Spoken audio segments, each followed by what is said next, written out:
Thank you. Good morning, everyone. We just got in the door. Thank you for setting up staff for this special meeting. It's December 28th, 2023. This is the GBOS special meeting. The Girdwood Board of Supervisors, its committees and subcommittees are subject to the Alaska Open Meetings Act as found in Alaska Statute 44.62.310 and Anchorage Municipal Code 1.25 Public Meetings. The Girdwood Board of Supervisors operates under the Girdwood Public Meetings Standards of Conduct. I'll call this meeting to order at 10:04. I'm Brianna Sullivan, co-chair and Fire Department Supervisor. Also in the room, Guy Wade, Parks and Cemetery Supervisor. and online we'll start with Amanda. Amanda Sassy, Public Safety and Roads and Utilities Supervisor. Thank you. Mike. Mike Edgington, Housing and Economic Development. Thank you, everyone. And Jennifer is excused today. Any disclosures? Seeing none, I'll move to the agenda approval. Kyle? And we're hoping you might consider, we just yesterday learned that we need a new snow blower for the fire department. Their 25-year-old one just went down, and I'm hoping to request $5,000, not to exceed $5,000 from the capital account to pay for that. So we're hoping you might add that as agenda 5 so we can discuss that. Okay. Oh, did you move to pass it? I cannot move. Oh, I moved to accept the agenda and then we'll second discuss. I'll second. Okay, and I'd also like to add a amendment to the agenda. Number 5, to review a proposal for a new snow blower. You're talking the handheld kind, right? Yeah, the walk behind. Yeah, new snow blower for the fire department out of the undesignated funds. Out of the capital fund. Approximately $5,000. Right. Okay. I think Mike seconded, and thank you for that elaboration too. And while we're amending the agenda, I would entertain another amendment. The Chief Weston has a grant letter that she'd like to submit before the end of the year, and it is regarding the blue code blue application, and she has a letter drafted. And if the body is willing to support that grant application, she has it all written up, and we could add that as number 6. Anyone would like to make that motion? I will make a Also motion. move. Thank you, Mike. Oh, Second, anyone? second. Second from Guy. Okay, so we have if there's no objections to adding that to number 6, we have agenda with number 1 through. Can I make a suggestion that both of those items go after item 1? So we deal with those 3 initially. Okay. Any objections to that? No. Thank you. So we'll do those in order as suggested, 1, 2, 3, and then continue on with the rest of the agenda. Any objections to the amended agenda? Okay. The other item we may want to consider is any action around Holton Hills, the Holton Hills issue that's been brought back to the Assembly agenda, given that our next meeting will be the night before their public hearing and potential action. In fact, the night before their second public hearing and potential action. Okay.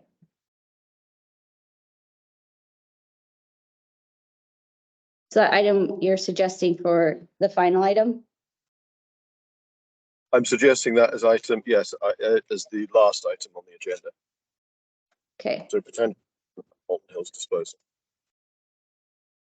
Any objections to that suggestion? Okay, we'll hit the ground running then with our agenda today, everyone. Happy to get things done today. We'll approve that agenda and amendment by assent. Announcements. The public is encouraged to ask questions and provide comment. Please raise your hand and wait to be acknowledged. To help discussion stay productive, please direct your comments to the board rather than other members of the public, and keep your comments focused on the business under discussion. Please be respectful of everyone's opinions. GBOS seats A and B terms end in 2024 and will be on the April GBSA ballot. Filing at the municipal clerk's office is between January 12th and January 26th, 2024. See the link for more information. And the Foraker Group Board Training is Tuesday, February 27th, here in the community room at 5 p.m. All are welcome. So we'll move to number 1 on the agenda is the cemetery bond resolution. Need to introduce Tommy. So yeah, I reached out to Tommy last night as well. And I don't know if you know, this is kind of a rehash from the resolution that was written last year. Yes. And there was just a bit of confusion on the amounts. I hate to change this right now, but it's like, you know, if we could. I can do that. Zach requested that we bring the budget down to 1 million or under. There has been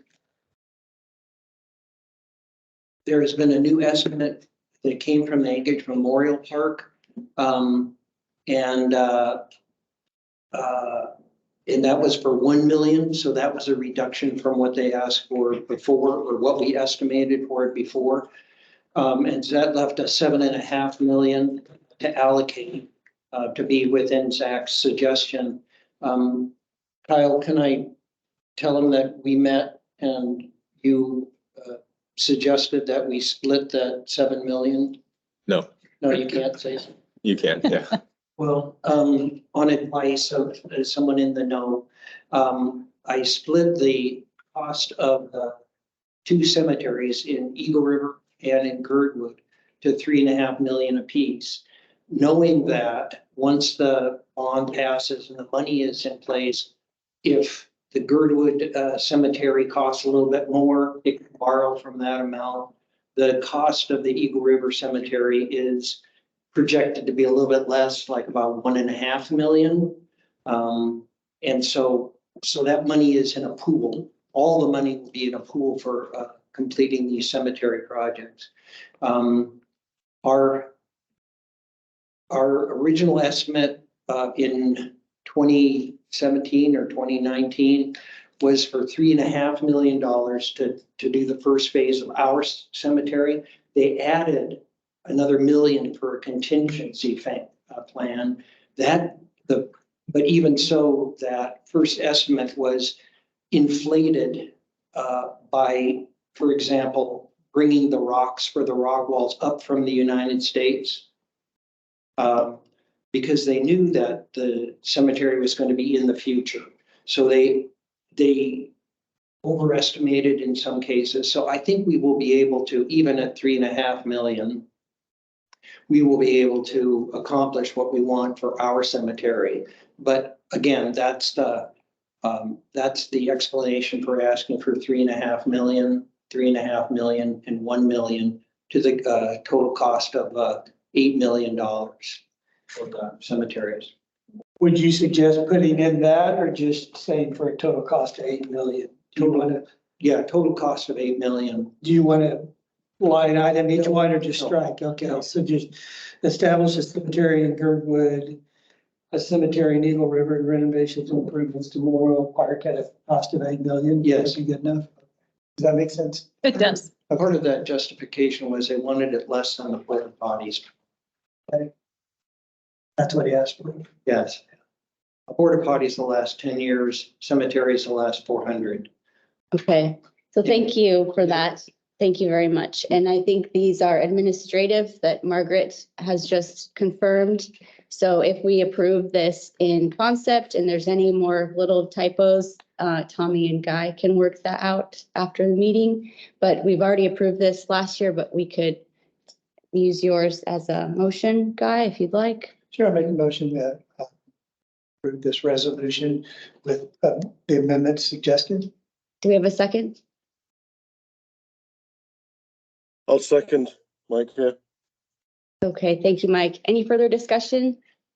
Could I say something? Just oftentimes I feel over this last 25 years or so that I'm the one that's been pushing the cemetery, and I have, and a lot of people have come and joined for a while and helped out and moved on. And it is very gratifying to have you guys push it and be there.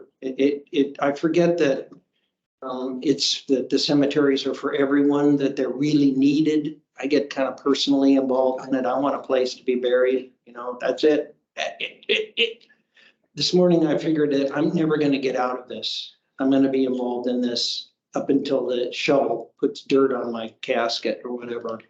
But I really appreciate you guys keeping this up and keeping the pressure or the incentive or the whatever it is that keeps things rolling in politics. I really sincerely appreciate your willingness to help out on this. Thank you. Thank you, Tommy, and thank you for your inspiration Yes. for all of the people involved. I'll ask for a roll call vote if there's nothing else. I was going to say, I guess I should have disclosed I'm going to die eventually as well. Self-serving politician. Okay, Brianna Sullivan, yes. Guy Wade, Yes. Amanda Sassy, Yes. Mike Edgington. Yes. That motion passes 4-0. Okay, thank you. We'll go to the new number 2, and that's snow blower from capital funds, not to exceed 5,000. Yes, so out of the fire department's 25-year-old snow blower went down and is in need of replacement. So we'd like to get a new snow blower, and it would be the same brand, but the current year, which would be a Honda track blower, and we are seeing cost estimates around $4,800. So we would like to have approval for not to exceed 5,000 for a new snow blower for the fire department. Thank you, Kyle. Are there any questions?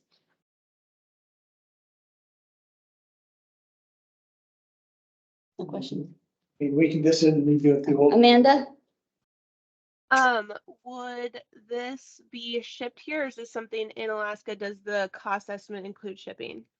It does include shipping, and we have to put our name in or wait for it delivered. So as you can probably understand, there's not a lot of snow blowers available off the floor right now. So Sure, thank you. You should be able to access these funds right away as soon as. yep. Okay, what is the will of the body? I'll move to approve. Do we have a second? I'll second. Second and third, thank you. Any further discussion? Okay, let's do a roll call, Kyle. Brianna Sullivan, Yes. Guy Wade, Yes. Amanda Sassy, Yes. Mike Edgington. Yes. That passes 4-0. Okay, thank you. And then the new number 3 is the grant letter of support for the fire department for the Alaska Code Blue application. Chief Weston, do you want to speak to that since you're in the room? We have an opportunity to put in a grant on December 31st for the Code Blue grant. And the Code Blue grant is a state of Alaska grant which provides money for medical equipment. So the water rescue boat falls under a patient transfer boat. And so this would be matching on the other fundraising money that we have. So the boat cost $40,000. We have fundraised a number of it, but we are still short. We lost our $20,000 in municipal funding for it. That was coming out of SEMT money. When the municipality discovered they couldn't transfer it to us without taking full ownership of the boat or us turning over all of the fundraised money from the nonprofit. So this is an opportunity. It's $15,000. So we're just looking for a letter of support for the application. Thank you. Are there any questions from the board? Okay. Just Mike? one quick question. Was that issue about full ownership just about the boat, or was that for anything funded by SEMT? The issue is the municipality. Yeah, we would have to turn over it was the fact that, well, A, they couldn't access the SEMT money for that purpose for some reason. 2, Okay, so specific, right? Yeah, and then 2, they don't want to give grants to match fundraising money. We would have to turn over the fundraising money to the municipality and turn it into a municipal asset. So it's kind of a different situation, right? Right, but it could be a service area asset. So, well, just if we come across this issue again, I just wanted to, Right. maybe we just accept the loss, accept the L for the boat, and then for the next, fight it a bit harder. I'll fight it next time. Correct, exactly. Thanks. I moved on from the loss and now I'm just trying to make up the gap. Got it. And this grant is due at the end of this year, so if we can have this to Chief Weston by December 30th, that would be ideal to support the application.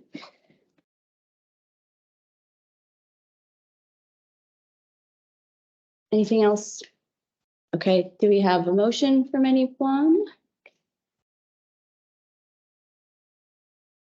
I'm not 100% what we're requesting. We're requesting a letter of support to be written. Yes. Margaret has her hand up too. So Brianna supplied through Michelle draft of it. It's the last item in the updated packet Got for it. this line. So I think it's just a simple letter. Yeah. It's just a simple letter. We just need that the only thing that they require is there has to be some support language in there for the code program. So just those are some talking points, and I would say pick a few of those talking points and throw them in a letter, and that would be good to go. And then I also asked for letters of support from other community members and businesses. And thank you to the Girdwood Clinic who should also supply a letter. So Okay, that so I move that Guy and Brianna complete the letter with Margaret's help. Thank you, Mike. Do we have a second? I'll second. Okay, thank you. Any further discussion?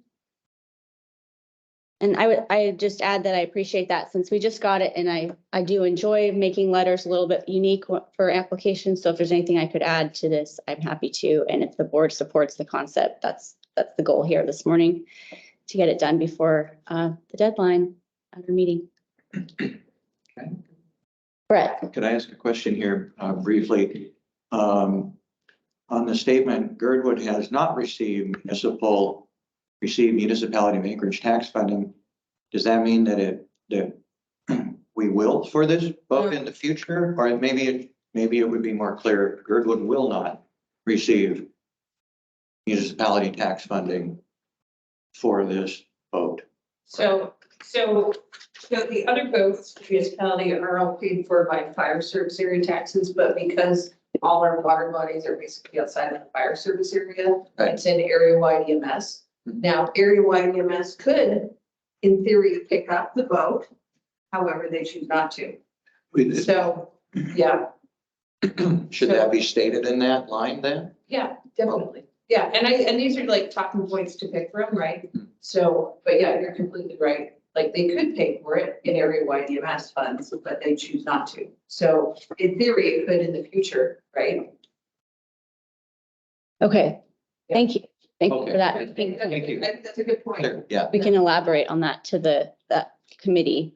But we have to accept the bargain that if area-wide EMS fund the boat, it's a boat owned by MOA and could be used anywhere in MOA effectively. Exactly. So that's the bargain. If we want something dedicated to this area, but outside of our service area itself, it has to be owned by the nonprofit. Correct. And then they would dictate what type of boat you got, and then the boat would move. Yeah, there's all kinds of other things that come with that, right? Just like, I'm not being negative here, but just like when the municipality wanted to take ownership of all the extrication equipment that we received. Okay, so they can be moved around as a municipal asset. Okay. Thank you for those ideas and edits. Okay, anything else? Okay. Kyle, could we have a roll call for this Sure. too, please? Brianna Sullivan, Yes. Guy Wade, Yes. Amanda Sassy, Yes. Mike Edgington. Yes. That motion passes 4-0. Okay, thank you, everyone. Thank you, Chief Weston. that. Next, we'll go to review and vote on resolution to address STR proposal for the GVSA that meets Girdwood needs. So Mike, if you would introduce this, please. Yep, we have a STR resolution from last time, which resolved our 4 priorities, which were these first 4 at the beginning.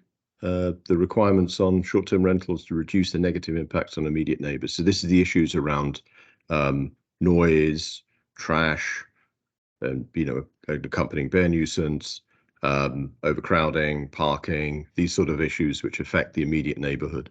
To have a response mechanism and reporting mechanism and a way to actually enforce that. That was item number 1. Item number 2 was about excess funding and, or rather, any money coming from licensing beyond administration costs, and money coming from permitting and room taxes, and to direct that towards mitigating the additional costs and the additional problems caused by a large number of short-term rentals in the community. The third item was to, if we can, use any regulation to provide incentives to increase the amount of housing available under long-term rental rather than short-term rental, and to try and increase primary occupancy. And the fourth one was a suggestion of a way of doing this so we do not penalise, so we effectively distinguish between short-term rentals which are owned and operated and run as an accessory use to a primary dwelling, so people who live here full-time, or at least enough of the time to be residents, to be primary residents, to distinguish between those and short-term rentals which are basically empty otherwise, so only used as short-term rental or only used as very occasional second homes or vacation homes. So they were the 4 principles. We already passed this. So this item is really about how we can achieve this, and this tied to the next item, and I think we have to consider them in combination, is how we achieve this given that there's a ordinance in front of us coming from the Assembly to put a licensing scheme in place for short-term rentals across the municipality. So I'm going to suggest that we combine these 2 items. I know originally we had them separated, which was partly a bureaucrat or a mechanical process to allow recusal for part of it. I don't think the member of the body who was subject to that recusal is present, so we could probably combine those more efficiently.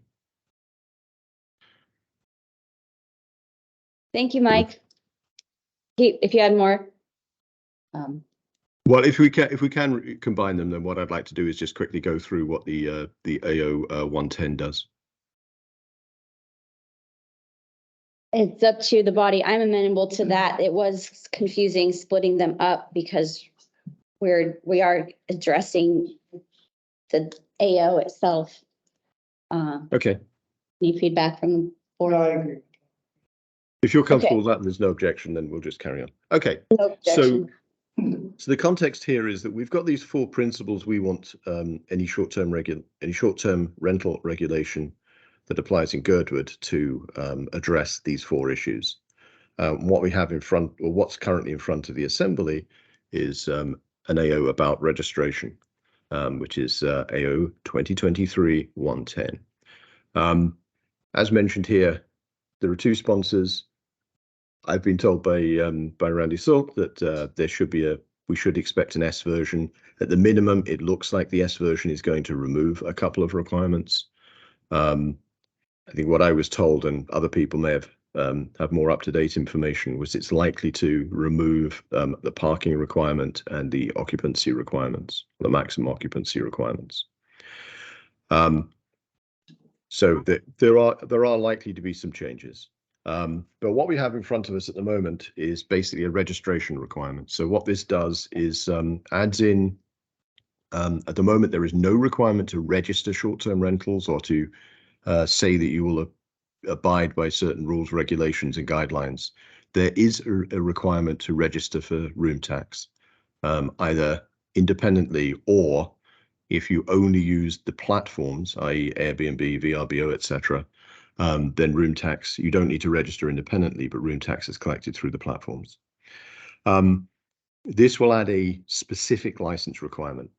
The main advantage of a license requirement, you will hear that it helps with data collection. Well, we kind of already had a sense, a pretty good sense of which, of how many locations are being used for short-term rental, because you have to advertise them publicly. And there are really 3 platforms, 3 public locations where we can see things advertised, either VRBO, Airbnb, or Vacasa. So if you look at the public listings for Girdwood for those 3 sites, you will see just about every short-term rental in Girdwood. So the licensing and registration goes a little bit further than just telling which locations are being used for short-term rental. It actually means that the host has to sign a form and agree to certain conditions. So that's where the requirements come in. There are several requirements. I've just pulled out the most salient. There are a couple of other small ones in there as well. The bedrooms have to be actually in residential areas. We've had in the past short-term rentals where, you know, hallways are used to have beds in hallways, and there's beds in sort of common areas and things like that. There's also a requirement to meet building code, which is interesting given that we're outside the area where buildings have to meet building code for other circumstances. I don't know what that practically means. That's one question we have to explore further. There needs to be insurance covering short-term rentals. Property taxes have to be up to date. It has to be compliant with planning, zoning, and building service code requirements. We don't have building service code requirements in, or at least they're not enforced in Girdwood. They may be imposed by construction loans or funding or other sources, but there's not actually a building service requirement in code. There is, however, a requirement in planning code, and there is a requirement in zoning code. The other things during operation, so that's really in terms of the unit itself, the physical unit. In terms of the operation, there has to be a local contact who can respond physically within 1 hour, and there will be a telephone number to call for anyone who has complaints, which will then be redirected to that contact. The contact is not advertised publicly, so it's not that, you know, you have a direct line to somebody who'll come and respond. You have to go through a complaint thing if you're the neighbor. Currently, the maximum occupancy requirement, which may be removed, is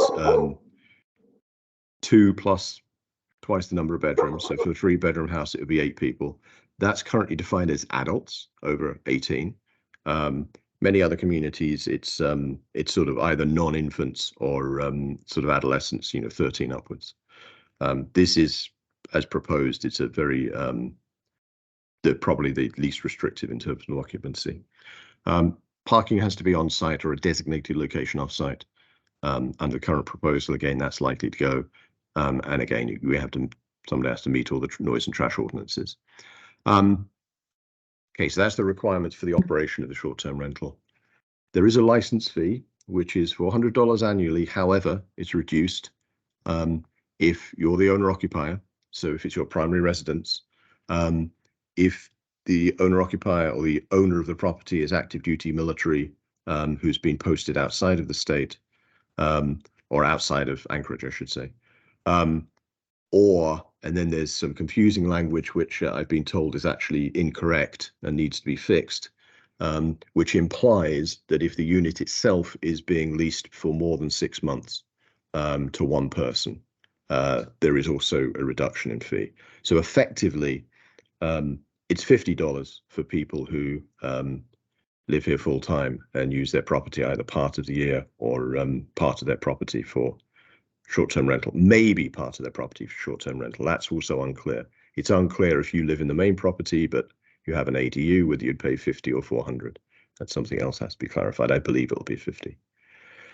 And finally, those fees cover administrative costs. There's a process where basically every 2 years they look at costs, and if the costs of administering this are higher than they've collected, they'll bump the fees up. If they're lower than collected, they'll bump the fees down. It's not meant to create any excess funds, but if it does create excess funds, it goes into a general bucket to benefit the whole of Anchorage in terms of affordable workforce housing. Right. So looking at this, I think we can, and if we go back to our 4 principles, I think what we can see is that our principle number 1, that it addresses local neighborhood issues. It does most of those, if not all of them. It does, yeah, I think definitely in its current form, it does. I think if things like parking requirements and maximum occupancy requirements are removed or even kept as they are and not tightened up a little bit to include at least adolescents, maybe it doesn't quite work, but that it's close. The ordinance is close to what we need, I think, for the first of our 4 principles. It is clear that the money collected here goes into a general bucket and doesn't necessarily benefit Girdwood. So if it's distributed according to population, we would get 1% of any excess fees, even though we have about 20% or nearly 20% of the short-term rentals within the municipality, and probably more than 20% of the usage and tax revenue. It does not address anything about where other funds such as room tax goes. There is a small thing in here which gives a small incentive, a reduction in fee from $400 to $50 if the property is owner occupied or rented for at least 6 months. So there is a $350 a year benefit if a property which is currently empty instead gets a lease of at least 6 months and then short-term rental for the rest. So that reduces the cost from 400 to 50. So you can think of it as 30. It's worth maybe $30 a month, or it's I guess a subsidy of $60 a month to rent. I guess something like that. So there is a small incentive in there. I would argue probably not large enough to have any real impact, but there is at least some benefit there. However, the one thing about the way that long-term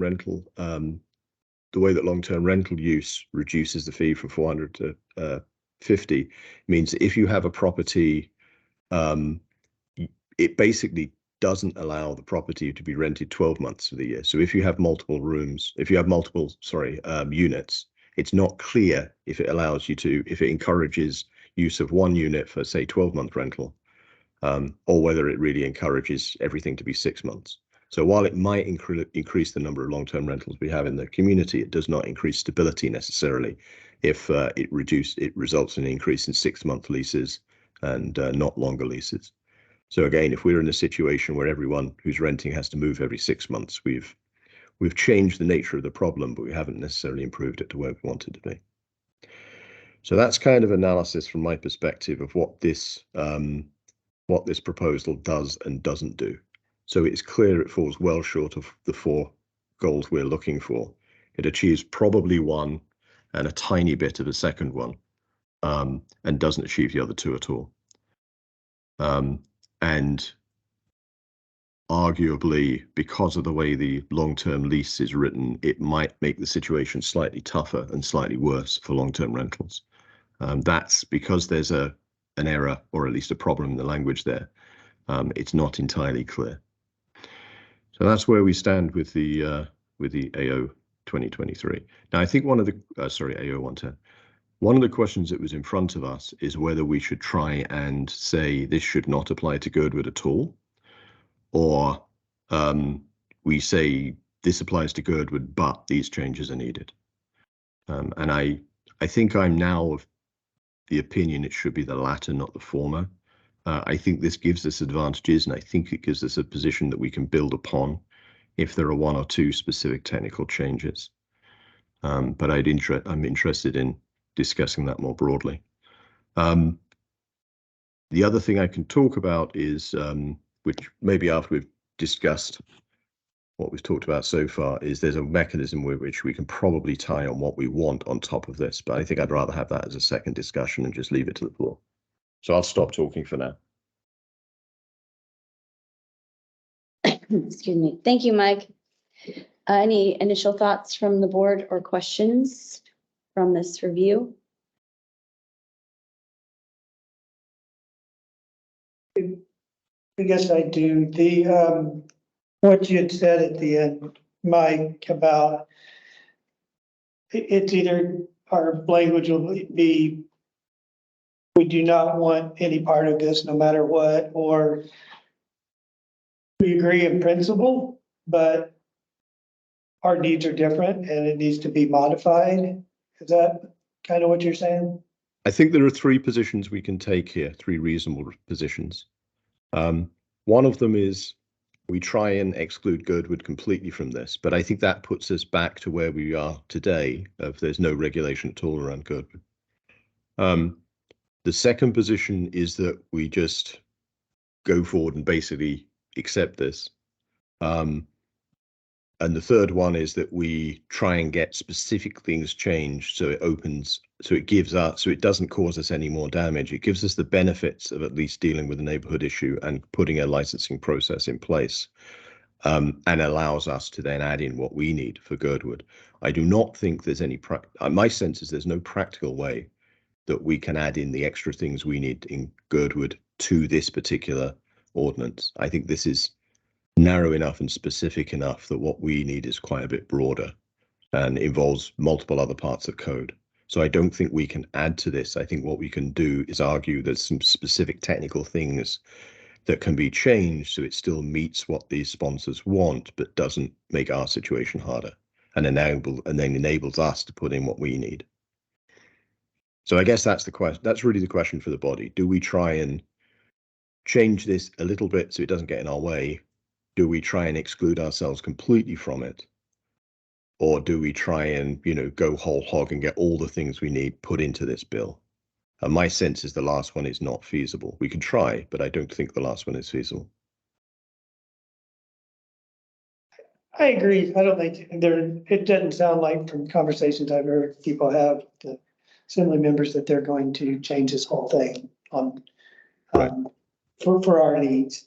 But I also kind of get the feeling that, they're not gonna make any small adjustments to it at all on our needs. So whether we come right out and say we don't like it or we like it, but it's just gonna be a footnote, right, in this process? Well, we don't have any, we'd have to persuade 7 assembly members to accept an amendment. We'd have to propose an amendment to make changes we need, and we'd have to get 7 assembly members to vote for that amendment if we want changes. But they have to be within the scope of this bill, within the scope of this thing. So it can't, if it's new stuff that's completely outside this, then you can't amend this ordinance to cover completely new topics. And for example, changes in land use code or other things that are being discussed would be a new topic. We could get things changed, so the fee levels, or whether a particular condition, so parking, for example, does apply in Girdwood but doesn't apply outside Girdwood. Those sort of things we can get amendments for. Whether we get enough votes or not is another question. We can at least propose an amendment and try and get someone to move that amendment.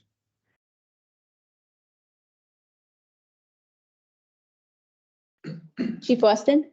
My only thought was just on this, there's some probably short-term rentals right now that won't meet the criteria on here in Girdwood. Specifically like the max occupancy. And then the local contract, so just FYI. Well, thank you, Mike, for all of your work on this. And I would feel more comfortable for sure with being part of this AO, but with our weeks of meetings on this, I was under the impression we were maybe going to ask for an amendment, but I don't want it to make a lot of extra work or trouble if we don't even know what the S version says. I feel like we could make a suggestion. Yeah, I agree. I think that's where we should probably get to in this meeting. And I think if we have a clear path also to where we need to be after this, what the next step needs to be to fix the issues in Girdwood, I think if we can get to a point where we at least have the outline of both of those, that would be the ideal outcome from this meeting. And then we can present those at the work session, which is being held on the 13th. Right. Um, Okay, so we could send something to both of our representatives to show that we're obviously paying attention. These are our needs and we're very closely watching this AO and have needs in Girdwood. Yeah. So I think there's some very specific questions that I think we need to get addressed, and maybe addressed in the S version, is what does meet building code mean in the communities that do not have building services or don't have building code service area effectively, so the areas outside of the bowl.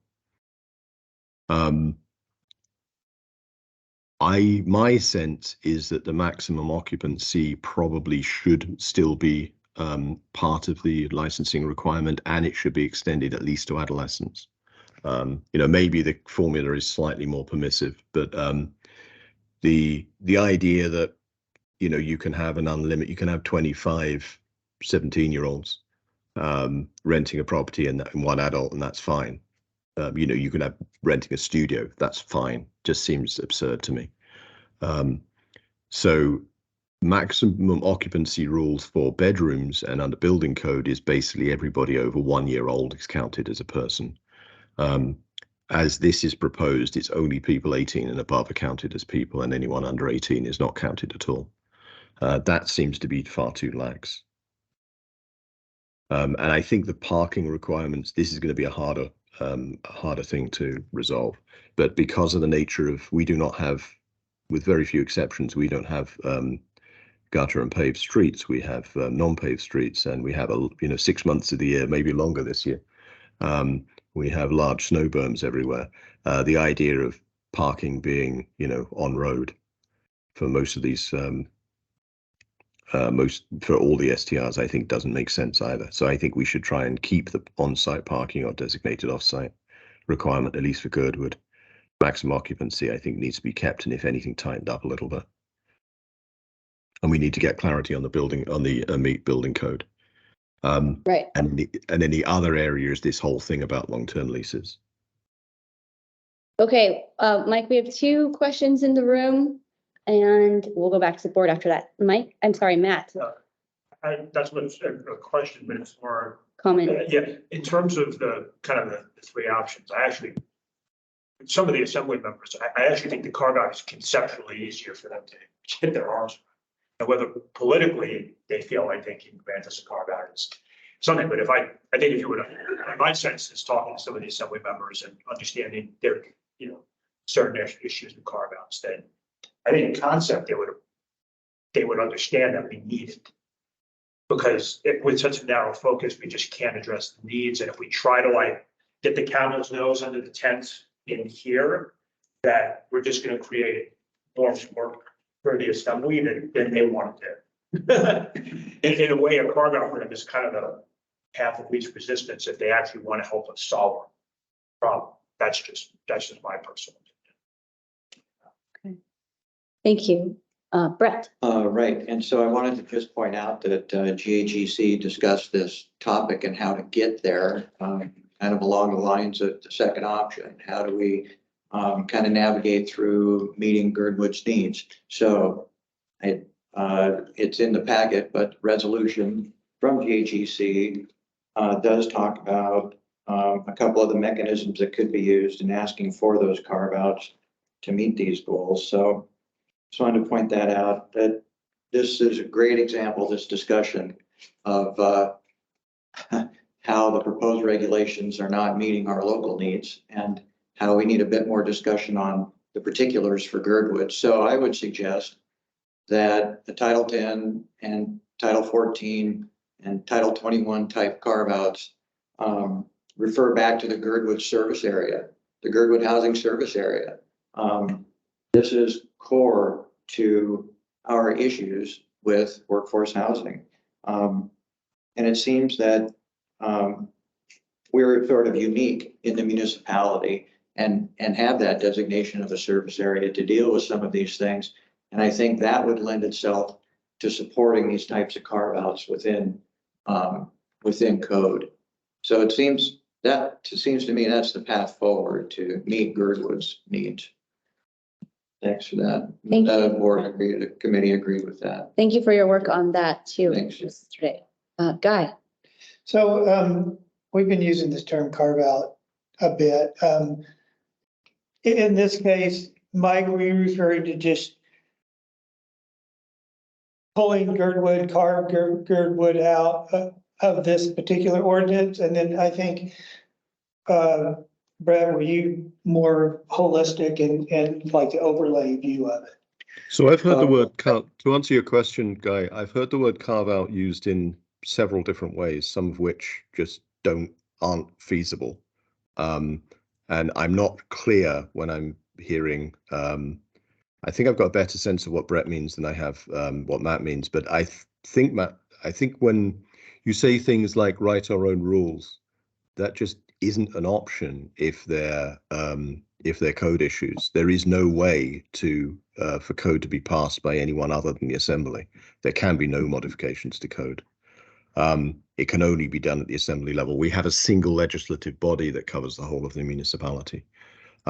We can recommend things and get our assembly members to sponsor it and to try and get it through the assembly, but ultimately we can't write those rules. We can do some administrative things. So, for example, the requirements and the regulations for how the community room is used is something that, you know, we as a service area can do, although it's consistent with other Parks and Recs facilities and has to be consistent with code. So if it's a very low level sort of tactical, not even tactical, but a very, very specific thing of, you know, how many hours is a building open, or, you know, even to some extent what the rate is, or though sometimes that has to be done through code. Yes, we can do that, but things like setting policy, we cannot do. So carve out, the word carve out will never mean in our current structure, we decide policy and write the implementation of that policy. We just cannot do that under the way that both state and local code and charter is written. But yeah, we do have the ability to, in another use of the word carve out, we can specify or we can get code modified so we have our own land use rules. We can get code modified so that you know, the parking has to be on site if it's within Girdwood, but not otherwise. So we can do things like that. They're all carve outs. thank you. And Brett, did you have a response to Guy? Yeah, and I see the subtlety in the point, and that's where the next item that was passed in this resolution sort of addresses using Title 21, Chapter 9 zoning overlay mechanisms to generally describe those types of rules over the entirety of Girdwood. And that is code, and that we do go through the process of modifying our Title 21, Chapter 9 code through the assembly in the same way. And then the side note would be that there was the sponsor support for making directives in Title 10 to treat Girdwood as its own area. And that was the combination of these tools to describe maybe better refinement of these rules and policies related to registration and operation of STRs municipal wide. So I think it's a combination of things, and I think that there's support for, you know, Title 10 accommodations for Girdwood specifically. At least there's a individual assembly member support for that. And I like the term accommodation, although obviously there's a pun about it here. It's a, you know, it is like, you know, that's what we're basically asking for. We're saying, given the scale of the issue in Girdwood, although it's beginning to approach that in other parts of the municipality, I think we have almost 20% of residential property used for short-term rental. Downtown now, or at least the zip code 99501 has about 14%, which is where we were in about 2018, 2019.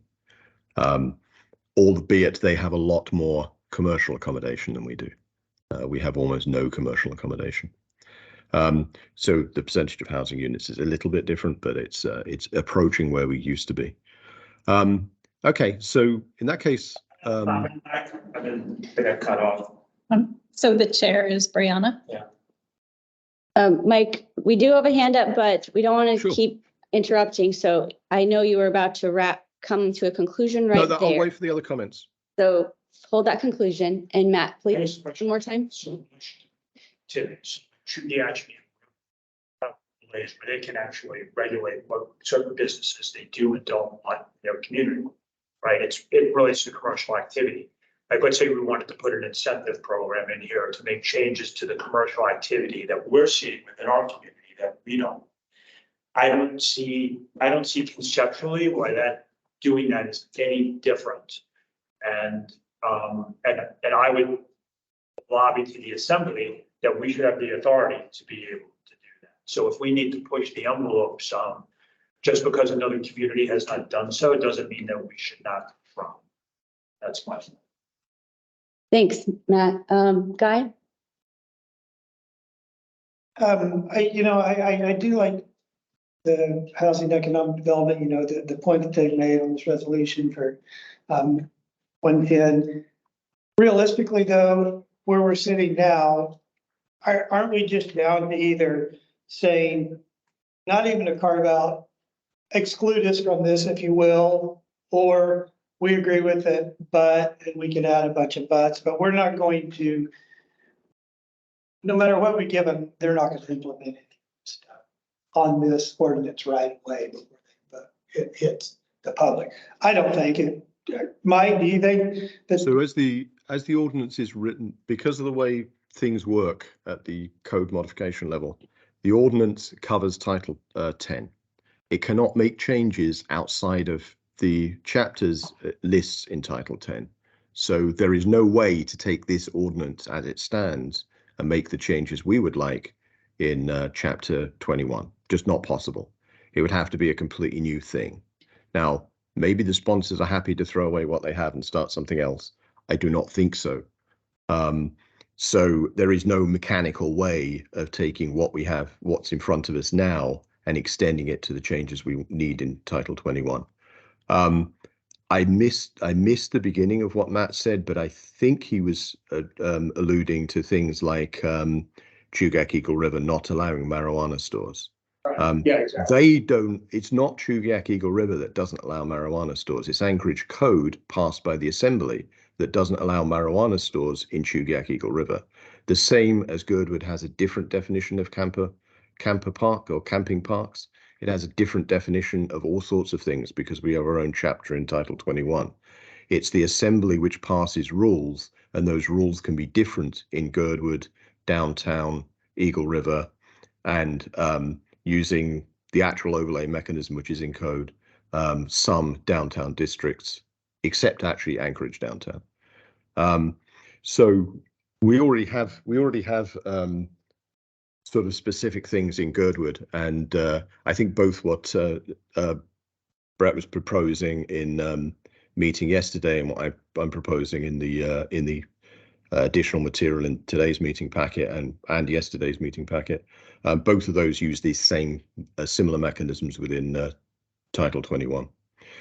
So what I was going to wrap up is what I'm hearing is some support for the idea of still having the changes to Title 10, so the licensing requirement, apply to Girdwood, but with some specific requirements either maintained in Girdwood or changed in Girdwood within that Title 21 proposal. Is that where what we see? Is that the sense of the body? Mike, thank you for asking that. And I would, before anyone jumps in, I wanted to suggest and say that that is what I would like, but I also, since I haven't spoken with any Assembly members, what they would be advising us to do. So in our request or in our statement, we would ask the Assembly which option they're willing to do for Girdwood to help our needs. I think I would pose it a different way and just say, okay, here's an amendment, or here's an amendment we would like moved to so then they don't help have the to situation in Girdwood. Yeah, rather than Rather than do it as a sort of 2 or 3 stage process, I think we can just say, here's some things we would want changed within Title 21. Oh, sorry, within this ordinance within Title 10. And I think that's I think that's it's hard to know because we haven't seen the S version. It really does depend on what gets presented in the S version and how things go in the work session. But what I'm seeing at the moment is I think we probably would want to preserve some kind of occupancy issues, some kind of occupancy limit, parking because of the differences in street type here and the relatively compact community, and clarity around the incentives for, or effectively the reduction in fee for long-term rental, because it's not clear at the moment, and I think it stands a risk of reducing the number of long-term rentals we have that are 12 months. So they're the 3 things I see. I would also like, we can definitely request this, that the funding is kept separate for Girdwood short-term rentals and the rest, and money is directed to, any excess fees are directed to mitigation for, well, effectively mitigation for workforce housing by sending it to the fund we have set up under Prop 7. I don't know if that's actually a requirement within this or that's done separately within resolution. I'm trying to find that out. There may be a different mechanism for that, but that's a goal I think we want. I agree. Thank you, Mike. We have 2 hands. Chief Weston, could you go first and then Guy? Sure. I just wanted to mention, I'm going to do like a best practice, what we'd like to see from the emergency management fire perspective, guidance document for short-term rentals. Because, you know, there's the other issue of when 75% of the homes are short-term rentals or vacant, and we have that big snow apocalypse or earthquake event. That's a whole different scenario of and let's say the valley is full of people.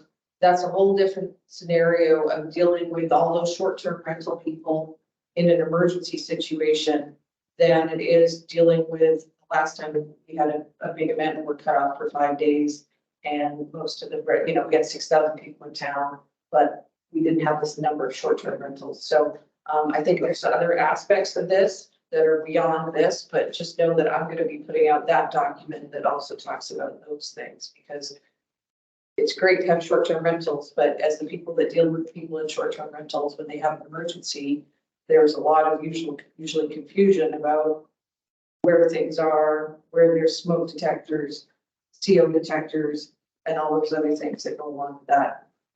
And so, FYI. Thank you. Guy? Yeah, so what's the harm in, you have these 3 asks and maybe, adding on the funding goes to Girdwood, slight tweaks for the parking and things like that. I mean, if this is going in a work session, what's the harm of going in there with all of our requests and having them say no directly to them? That's what I'd like to move to next, if that's okay. So what I wanted to do was distinguish between what's within the scope of their current proposal and the changes we would want within that scope, and then what we want more broadly. But I agree. I mean, we can go in and say, we think you should throw this away and replace it with one that also does these things in Girdwood. But we have to go in with the expectation of it's just not going to go anywhere. Okay. So if we're okay with moving on, then what I propose is, Margaret, can you go to, I think, page 2 of the packet? Yep. Kyle's on it. Kyle, sorry, of the original packet. Right, so this is somewhat similar to, I think, the thing that Brett proposed and discussed yesterday at GHEC, which is his approach to this.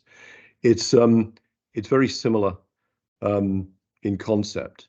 So this is a mechanism where we can get the broader things we're looking for implemented within code. Now, I don't think personally that we're going to be able to get this pushed into the, well, we can't get all of this pushed into the AO as it stands. It's possible we could persuade the assembly to replace that AO with a new one and reintroduce it. But basically this covers, so if we address the 4 goals we had of neighborhood concerns, most of that is covered under the existing proposal. Funds for mitigation, we want the money, both room tax and any excess fees from licensing, to come to this community rather than be spent muni-wide. It's not exactly clear whether that's something that is specified in the AO itself. The AO can definitely express principles, but I think the mechanics of that has to be done through a slightly different mechanism. But we've already got a place for that money to go, and in the past we did not have that. So by passing Prop 7, we have a location and a place within the municipal coffers that money can go to be used to address our housing issues within Girdwood. There's a SAP code, account code we can actually put in. So I think this ask is a perfectly reasonable ask, that we should, any excess funds from the licensing process for short-term rentals within Girdwood should go to that account rather than be spent rather than be done generally. I think we should ask for 2/3 of the room tax generated by short-term rentals within Girdwood to also go into a mitigation fund. I don't know if we'll get all of that, but 2/3 is the maximum we can ask for without charter amendments.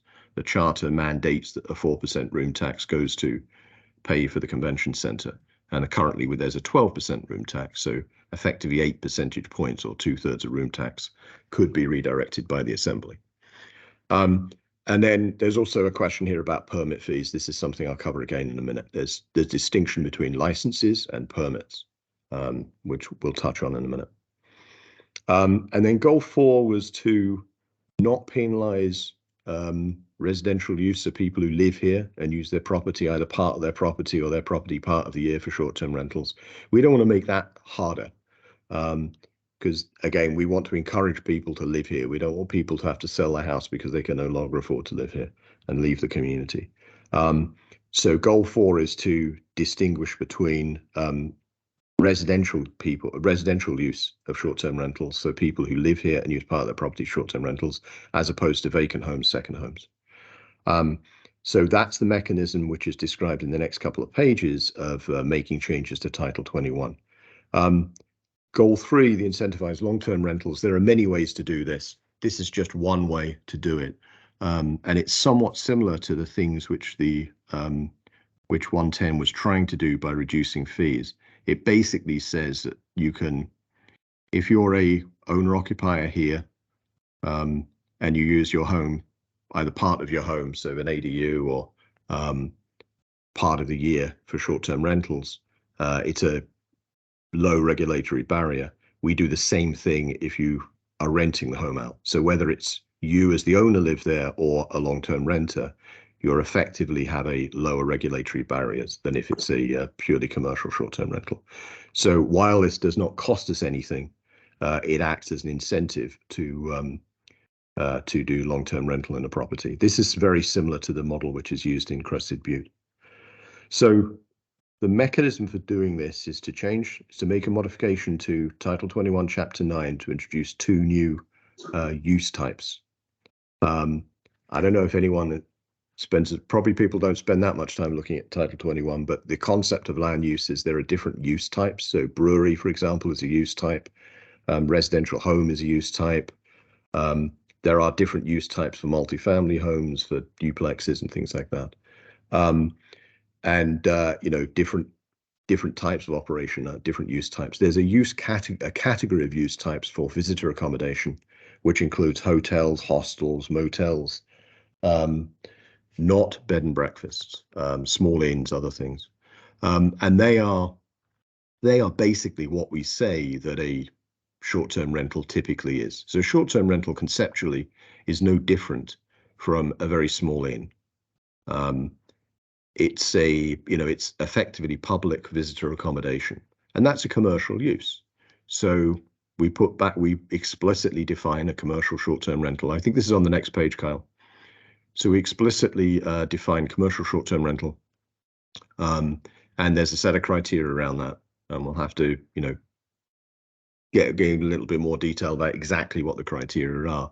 But basically a short-term rental is commercial use, except we have this carve out. Bed and breakfast currently, at least smaller bed and breakfasts of under 5 bedrooms. If you live in the house as your main residence, you can use that under what's known as an accessory use. So that's not a major use, it's a kind of a secondary use of your home, but you have to live in it. So if you live in it mostly, and then just have bed and breakfast as this accessory use, it's a much, much lower regulatory burden. You have to get a permit, you have to do a few other things, but it's a much simpler thing than actually changing than having the use type defined as, you know, is visitor accommodation. So what we effectively do is say, if it's your primary home and you live in it, then you can have an accessory short-term rental unit. And, you know, that could be the whole house or part of the house or whatever. But it has to be your main home.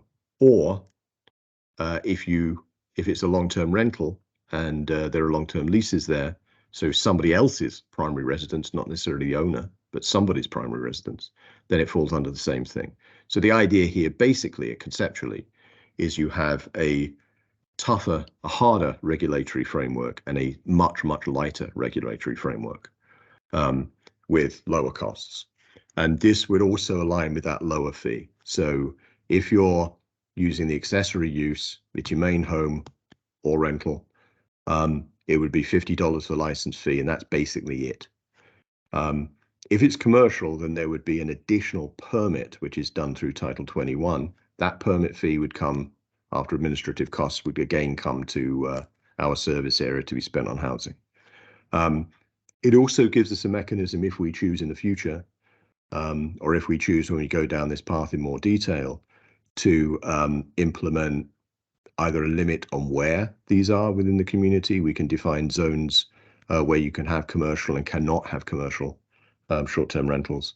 You can also put a limit to the number of permits. All of this is possible and feasible within this framework. This is partly addresses some stuff that came up yesterday. We can also say, for example, ADUs can't be used as commercial short-term rentals. They can be used within your own home if it's your primary home, but can't within a commercial short-term rental. So that stops one of the problems that we've seen, or at least we theoretically saw in the past when we made ADUs easier to get. And I can go through this in more detail if you wish to. The idea is not to go through this in detail. The point of this document is to show there is a mechanism and a fairly detailed, fine-grained mechanism for doing what we want within Title 21, Chapter 9. However, we are not going to get this implemented within the time frame of the ordinance that's in front of the Assembly. What I think what we need to do is make sure that if we've got something close enough to an implementation plan, the ordinance which the Assembly eventually passes does not stop us from achieving this. So it doesn't get in the way. I think we have to do this as a separate exercise because I don't see a way of getting this stuff into the current ordinance. So we could discuss this in far more detail. I'm not sure that's the best use of our time right now. I think the purpose of this is to show there is a mechanism to do this if we follow these general principles of distinguish between commercial use short-term rentals and accessory use short-term rentals, and have residential or long-term rental properties fall in the accessory use space. And then we have additional fees for commercial. We potentially have limitations in terms of number and location in commercial, and that funding, i.e. permit costs, would come back to the service area to be used for housing. So that's kind of the general framework. And again, this goes into some detail of how you do this in properties with multiple properties on a parcel and other things. So this is a fairly detailed framework that can be turned into implementable code. Okay, thank you, Mike. And that is extremely thorough work from all the meetings combined and research and yesterday's of next steps. So I think what we could make use of the time today, like you mentioned, is deciding where we go before this step would be my suggestion, but it's up to the body, of course, and we did have a hand or two up, so I'll ask Amanda or Guy if you have anything first. Guy? I guess, yeah, just out of curiosity, are we invited to this work session, and who from GBOS is gonna represent us? If we are, I don't think the invites have been put out. We can request, we can ask for it, and I think we should. I agree. We should ask okay. to go to the work session, and I think they'd be interested to hear while they work on that before that or after the aspersion. Would they let our land use and our housing economic development? I mean, those seem like the two reasonable if they'd allow two people. I don't think they. I think they'd be much more comfortable if it's specific people. I mean, I don't think we obviously can't. We can't. Maybe I don't understand your question, actually, Guy. Do you mean the whole body? No, just a couple representatives from our board, but it would I make think sense. they'd probably say one person typically. I think when it's been a Girdwood item, it's been two. So I would imagine one for this, since this is only part of it. And then, thank you. And then I guess a comment, yes, I do, these notes, and it appears there's more than one way to skin a cat here, whether it's with an overlay or this process, but it doesn't need to be decided today. Correct. But I think they're all getting to the same way, and we just need to find the path of least resistance. Margaret. So I appreciate you putting that together. Okay, Margaret? I just wanted to see if I was understanding your question, Guy, about who might attend. Are you suggesting that like the land use GBOS chair and the Girdwood Housing and Economic Committee chair might be the two individuals that you'd be looking to have go? I would just, I was just thinking, if two people from I would like GBOS to be represented there. And it would make sense for the land use and the Girdwood Housing Economic, because they're both kind of they're intertwined to represent us there. Great to have two people there if possible, but I don't know if that's. So specifically, you're saying that it would be Mike and Jennifer. Yeah, and I'm just volunteering. That's just maybe. Right. No, yeah, no, I just wanted to make sure because there were, I was confused. Thank you. Okay. Thank you for the clarification. Mike, did you have anything right after that? No. No, We have no. another hand. Okay, Matt. One thing I would just add, Mike went through, obviously, kind of all the lengthy rules, but even yesterday at the GHEC meeting, and this is Brianna, probably more for you and Amanda, like we talked about incentives and things like subsidies. And even the rule writing for things around, if you wanted to put forth like a subsidy program to incentivize the conversion from short-term rental to long-term rental, like I've reviewed that in some communities, it's like a 12-page document. So depending on where the community would like to go in terms of trying to resolve its issues, the number of rules that we might need to write to get that done could go well beyond just what Mike's talking about with short-term rental regulation. So I just want to make people aware. Okay, thank you. All right. Back to any other board comments or decisions on where to go for our time here today. So I think we have to decide whether are we going to do something formal and make a formal statement, and then work from that formal statement at the work session and any other negotiations and discussions that happen to get amendments into this proposed ordinance, or do we leave it as is? So I think there's a clear sense of direction from this meeting, but I don't know whether we want to state that formally, so we have a firmer hand, and maybe guidance for people who aren't even at this meeting. Amanda? I think I want to make a motion. I move that we send the goals in the proposal outline to our representatives for consideration while working on, in the work sessions, this, is it a bill? Yeah, the ordinance. The ordinance, thank you, I knew that wasn't quite right. And to make Girdwood's position known. Okay, thank you, Sassy, for the motion. Do we have a second? One second. Okay, further discussion? As it stands, this proposal outline probably works. I think we want to make it clear this is a framework. It may not be the one we finally end up with, but it's just expressing there is a mechanism, but it's going to be beyond what the current ordinance does. And basically, it's going to be changes to Title 21, Chapter 9. Okay, and then so the statement that we make could be the proposal outline, or you're saying not? What I'm saying is we can definitely send this as it stands. But I think we just need to put some narrative around it saying, that it'll be something close to this. This is an implementation mechanism. It'll be something close to this, but it'll follow on from the current proposal. Okay. So we're not. So- This isn't detailed enough to actually be something that's implementable and writable in code. There still needs to be a bit more discussion, and I think we need to do that as a body after this meeting. I think what I'm hearing as a conclusion in what we deal with right now is that we can propose some specific changes to the AO that's in front of us, and we'll have to be somewhat adaptable given it's going to probably change the next version.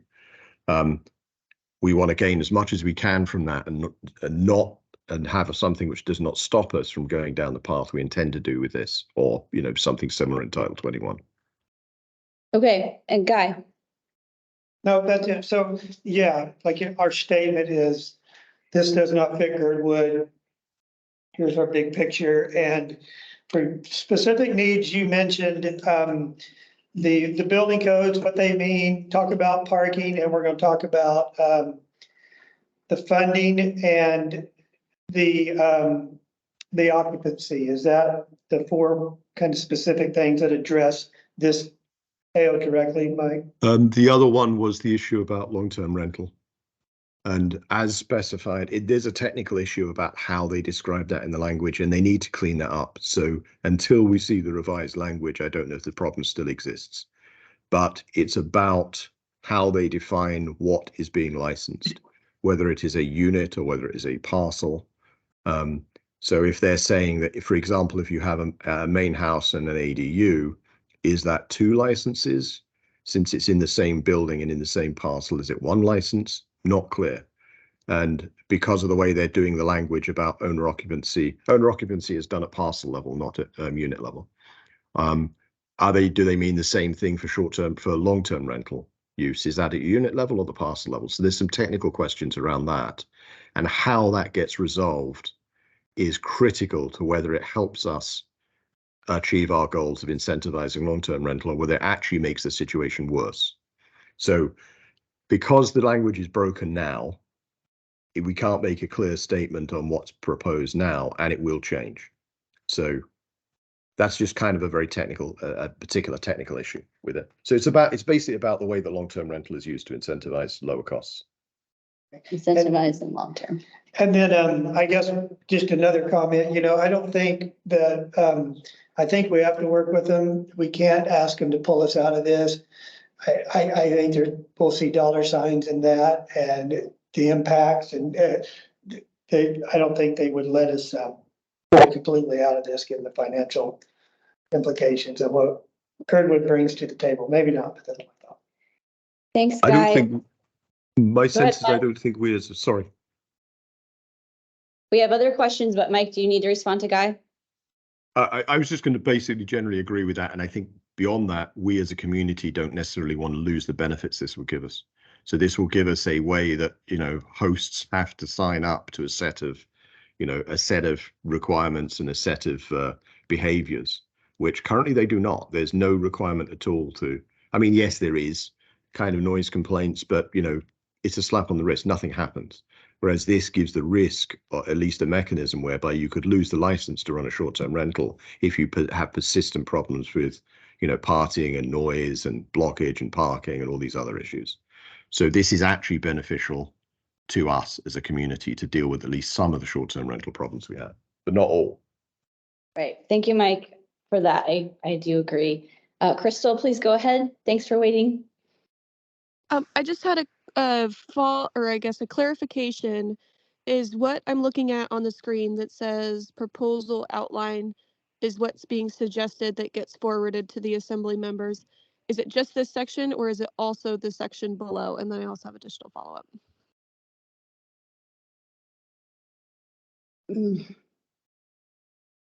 Margaret, from this. I think the question is to Mike. Okay. Mike, do you see that? We're using this as an example of how it could be implemented within Title 20, how the additional things we need could be implemented within Title 21, Chapter 9. I don't think we should say this is exactly how it has to be done. Because, I mean, I haven't fully studied Brett's suggestion, and I know there are ideas in there that are probably great ideas, and we should adopt and find some better way of combining everything.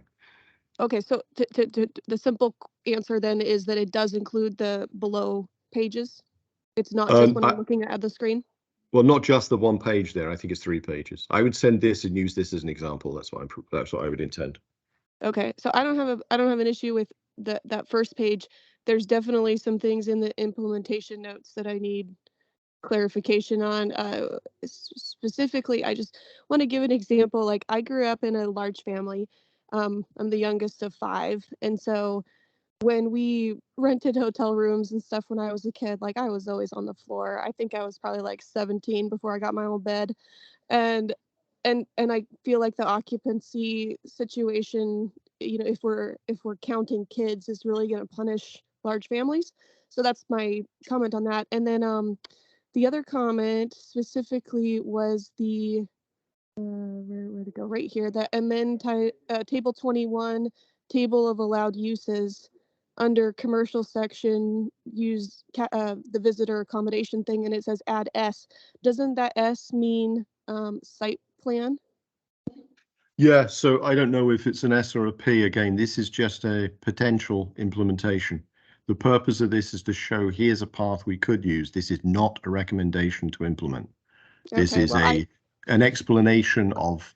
So the idea is that if you can show a path between here and there, even if it's not final, this isn't just a concept, an idea, it's actually doable. So this is not just a hand wavy concept. This is something which is implementable, but details need to be defined at a later point. All right, well, my comment on that one would be it should be a P and not an S, because if we put an S in there, it's going to cost each owner like $2,000 to $4,000.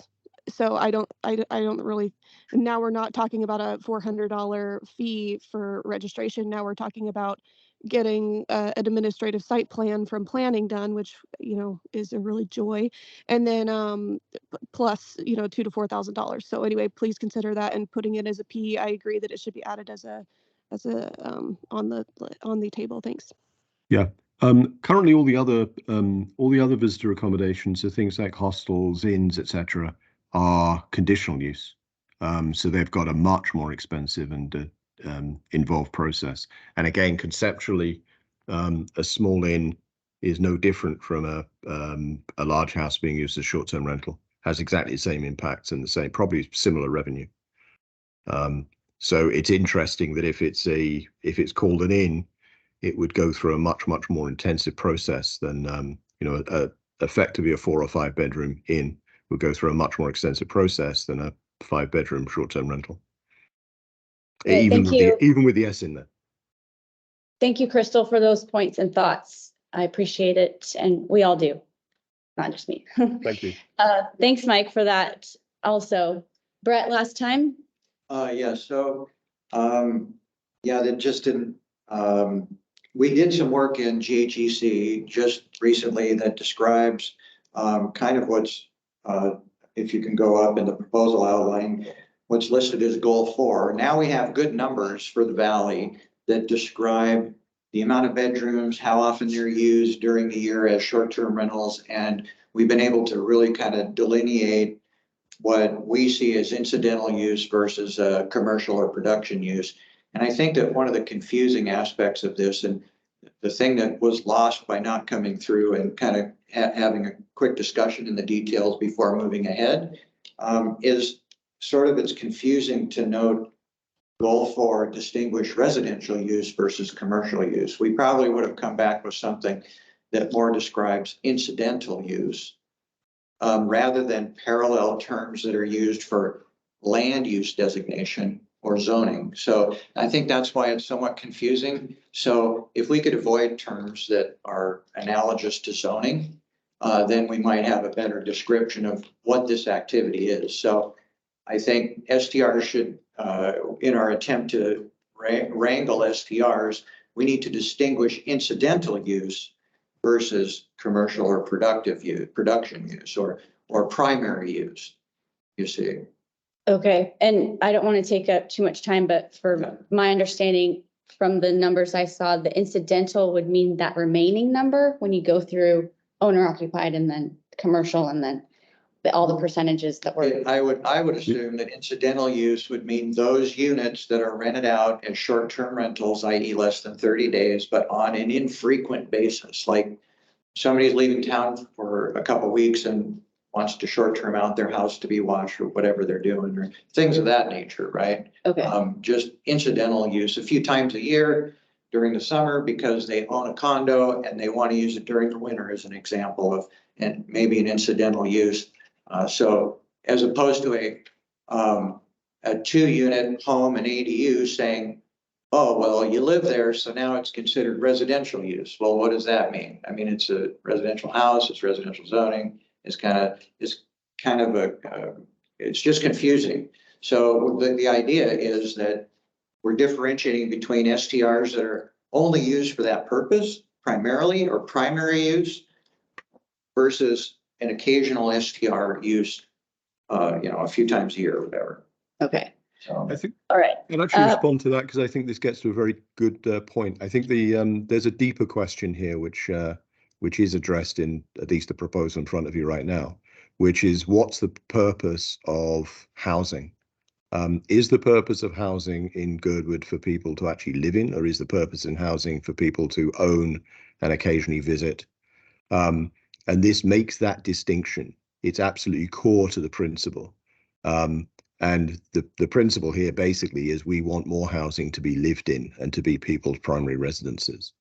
If you live in Anchorage and have a condo down here, which most of the time you keep empty and you only rent out short-term rental 20 days a year, it doesn't matter to us whether that's rented out short-term 20 days a year or not rented out at all or anything else. Ultimately, it's not home people live in. So that's the key distinction. And it is obviously in terms of the language used in land use because that's the mechanisms we have in front of us. We could use slightly different terms, but ultimately we need to implement it within land use code. So I think I understand why you're thinking about it in those ways, and I used to before I studied it in more detail. But I think to me, the key argument we need to make for us as a community, and also aligns with an argument which is receiving a lot more attention and understanding at the assembly level, is occupied homes that people live in is the things that matter, not just building more structures that are empty. Okay, I'll we have a leave it at that. motion. We have a motion on the floor. Is there anything else from the body? Okay. Kyle, could you do a roll call, please? Sure. Brianna Sullivan, Yes. Guy Wade, Yes. Amanda Sassy, Yes. Mike Edgington. Yes. Motion passes 4-0. Okay, thank you, everyone. That's a lot of work and more to do, sure. And a lot Okay. of work to do. Yeah, a lot of work to do. Thank you. Good work. Thank you. Next on the agenda is review proposed agenda for January 22nd, MOA GBOS quarterly meeting. And that's so we can look at it one more time today, right, Kyle? Yes. And approve it. Any other suggestions from the body, or if staff, you had anything else extra on this? No. Since last meeting. We haven't heard, have we ever gotten confirmation yet? I still have no confirmation from, Okay, no date confirmation, right? No. Is that what you mean? Who was there last time? HLB only? correct. Yeah, okay. And Yeah, I haven't had confirmation of the date or the meeting space. It's at Anchorage City Hall. So, I mean, no confirmation is kind of, hopefully it's related to the holidays. We'll send another email. But if you want to finalize the agenda, it gives us something to send and get them, Correct. hopefully Right. get a response out of them. Right, so pending this, the body could move to approve this agenda. I think we have to have probably, maybe it's under item 2 or maybe it's an additional item. I think since there's a Holton Hills proposal in front of the assembly, we have to address that somehow. I think that's a new item. It would be under 2 if we want to keep it with HLB items. Yeah, I think it's another HLB item that probably deserves its own number.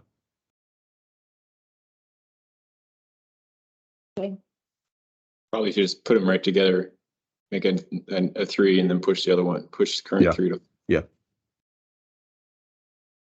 Okay, thank you.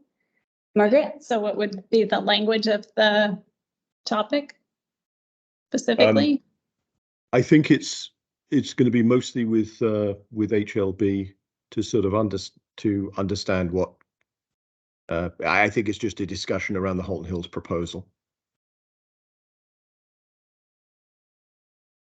I don't know what will be in front of us at that point. Understood. And so to attend and discuss that, you're looking for HLB director and HLB staff? Yes, real estate director and anyone else in the, I don't know if anyone else is going to be pushing it in the way that last time we had the chief of staff, I think, doing it, didn't we? I suspect it will just be done under real estate.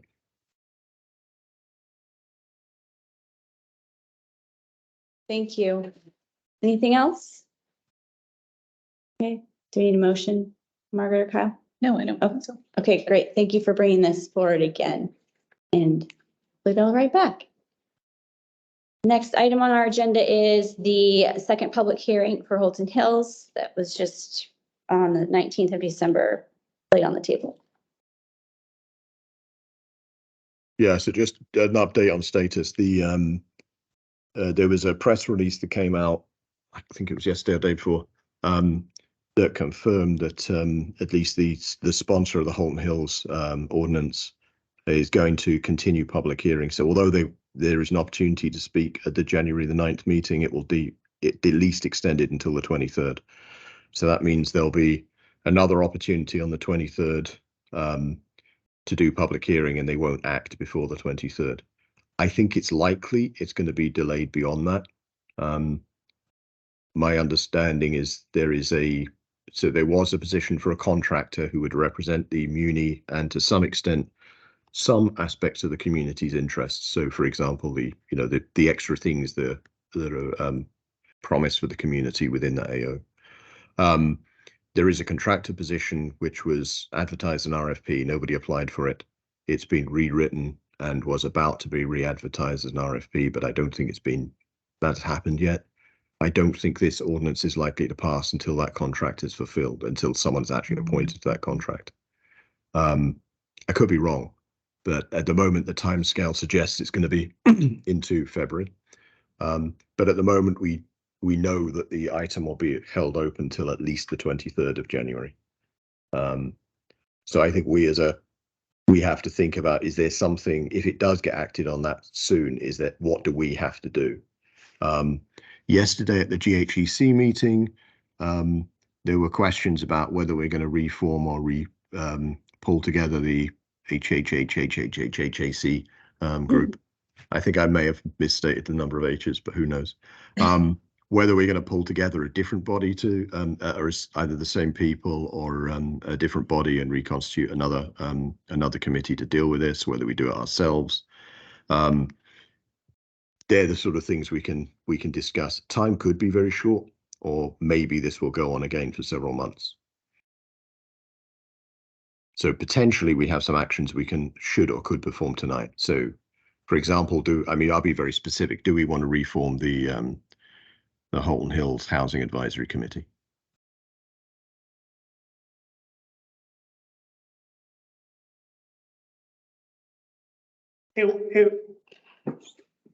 This is going to require a large amount of work like it did last time, and the amount of hours that group put in on it was amazing. And I don't know if the GBOS body by itself would be able to give it the time needed and the public, engagement and everything that the Triple H was able to do that. So I would think, the same people may not want to do it, but it would, I think the Girdwood Housing Economic Committee has a very direct path, and I don't think we need to burden them with this on top of that. They're making good headway, but, they'll have input, but I would recommend possibly if people are willing to volunteer, and maybe some of the ones that did jump in, I think it'd be a good idea. Thank you, Guy.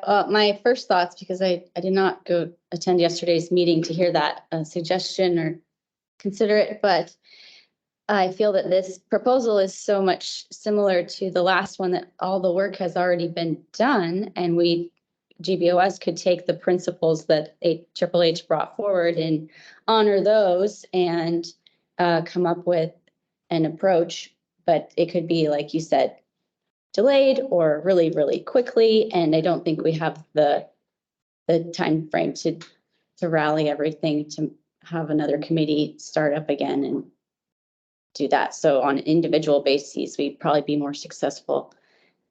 Those are my thoughts. Margaret? I was going to suggest that with the potentially short lead time, the answer to this may change over time.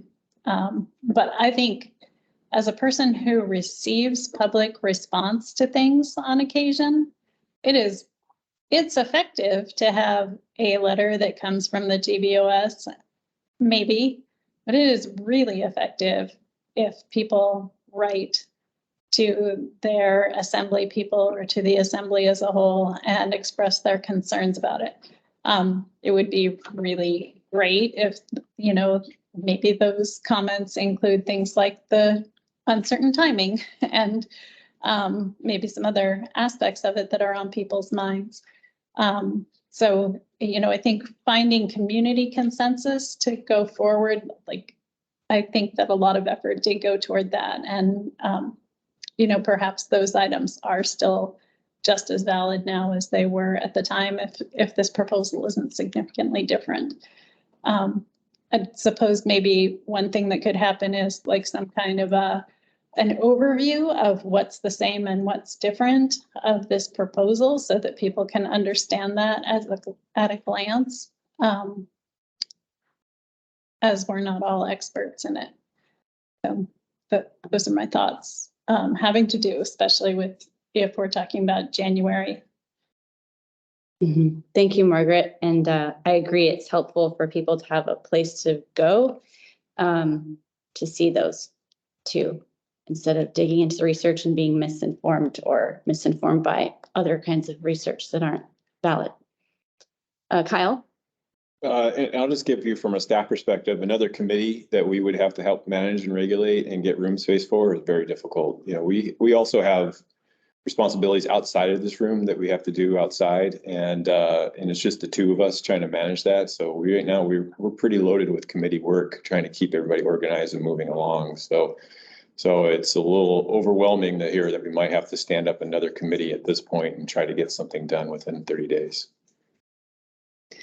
Noted. Yep. Doesn't sound feasible at all. So Mike, after, I think if that's Lene, are you unmuted? I just unmuted myself. Can you hear me? Yes. Great.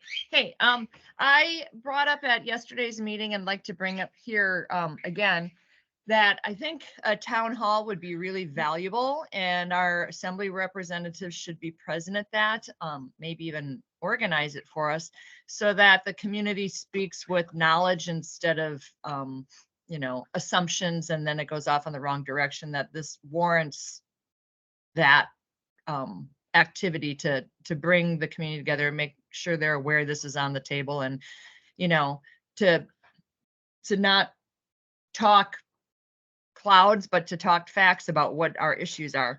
And then just in response to what Kyle said, I serve on the committee for Girdwood Chapel, and there's a great room for rent, and we've also got, I think, kind of the same camera thing that you do that could be used for Zooms. That if this room is a tight spot to be having any sort of meetings, Girdwood Chapel, I think, is $10 an hour. So it's the same as here, and that could serve the community for this purpose. Thanks. Thanks, Lene. Go ahead, Mike. Yeah, I was going to say something very similar to basically support your position, Brianna, that I think the what's on the table is basically the same as the endpoint of the last thing that was on the table in our last round in February. Nothing's really changed. And the HHAJC had come up with a set of proposals. We had endorsed those, agreed with them, and there'd been quite a lot of to and fro. So I think our position probably hasn't changed since then, or maybe it has changed since then. I know other things have changed. So, but overall, the proposal itself is very, very similar. So I personally do not see the need for bringing in that body as things stand now. If this becomes a much longer and more protracted process, or even if the disposal goes ahead, but there's a much closer liaison and more change through the process, then we may want to bring something back in. But I think at the moment, it doesn't make sense given the timescales we have. I wanted to bring it up because it had been brought up in the past. So my sense is we're probably not supportive of that idea at the moment. Okay, thank you, Matt. Yeah, I wanted to bring up the committee, but what I was saying is that what we've been working on in GAHC in terms of the bed tax or Title 21 and stuff like that, to the extent that there was no Holton Hills being getting this done, to the extent that Holton Hills gets passed, and if they put it to a vote in January, I would actually argue that I guess the implementation or utilization of Title 21 would be important, because it's the only way that we can have control over a project the community really has no control over. So if we need to design regulations that apply to the community, obviously the intent would be to apply them to Holton Hills too. So that's just my take. Thank you. All right, anything else from the board or the room? I don't think that someone wanted to take action on this or made a motion, right? Otherwise, I don't know that sorry, I was going to say, I think the one thing I would conclude is that we don't reform Triple HAC now. I don't think that's a motion. I think that's just we can't really do a motion in the negative. I think we probably need to review as individuals. We need to review the resolutions we put forward in the past and review the material from Triple HAC, which we endorsed. So to understand where our position was in February. I like the idea of potentially a town hall meeting. I'm not sure on the logistics of that, of when it can be. That's probably a mid-January activity. I don't know whether we want to do that as a board or we want to sort of just encourage that to be done independently. I don't know. thanks, Mike. I agree with your statements, and I also would be happy to work with someone on publishing what is the same and what is different about the current proposal and the old one. If that would help inform the community meanwhile. Okay, I'll work on that with you, Brianna. Okay, thank you. Anything else? Otherwise, I'll go to public comments for noon. Anyone here for public comments? Say your name and address, and you have 3 minutes. Is anyone here or online for public comment? Okay. Well, again, thank you everyone for, Crystal, go ahead. Hand up, Crystal. Yeah, I just wanted to say, like, that comment that I made about the site plan review, I think is a really big deal, and also basically hasn't gone through any public discussion and land use or anything apart from this meeting. And now we're going to be forwarding it to the assembly. So and then they're going to assume that Girdwood thinks that this is a good idea, when from my perspective, it could be really detrimental to us. And, yes, we want our houses filled with people, but there is absolutely an economic benefit to STRs, because those people come and stay here and then they go spend money at the 80 other businesses in town. So I do see that as like a punishment, and I think that one of the goals was to not create major hurdles. And I see that as a major hurdle. So thanks. Thank you, Crystal. Any others? Okay, thank you again, everyone, for being here, and have a great rest of the year and day. Thank you, everyone.